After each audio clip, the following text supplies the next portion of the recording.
Greetings! It's been a while since I made a video. I just have been doing a lot of things. I've been working, fortunate enough to have a job in these COVID times. So I haven't had a lot of time to make videos. I've been had different ideas lately for some things that I want to do.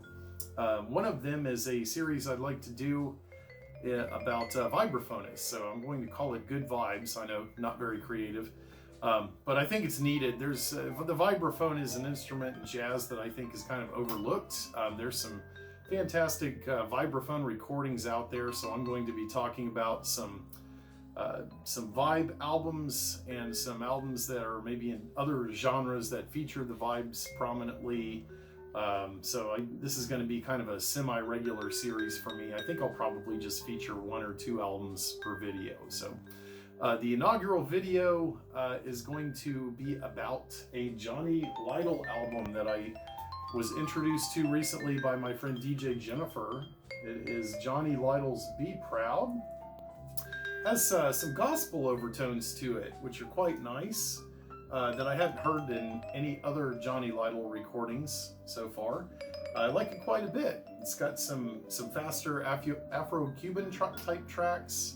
It's got some slower numbers with very intricate vibraphone playing. It's got some swinging numbers.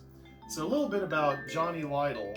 I'd never heard of Johnny Lytle, even though I was familiar with quite a few different vibe players. And my friend Dave turned me on to him and said, Johnny Lytle is one of those guys who's as good as Cal Jader. So if you see any of his albums, be sure to pick them up.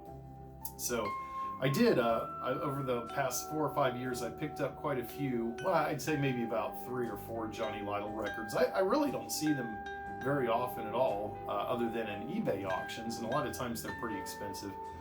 He recorded on Riverside, on Solid State, and many other labels. From what I understand, he didn't want to compromise his ability to make art the way that he intended to, so he never really signed any of the majors.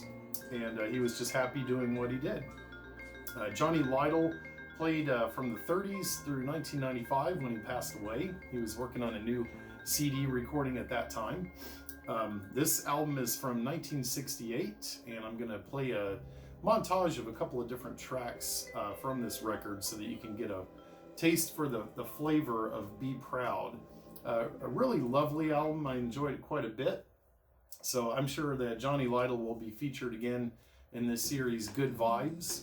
So I'm going to keep these videos short, so let me know what you think. Leave a comment, subscribe to the channel if you like it, and I'll try to produce some more of these because I feel like these guys deserve a little bit more credit than they get, especially these obscure artists like Johnny Lytle. So thanks for watching.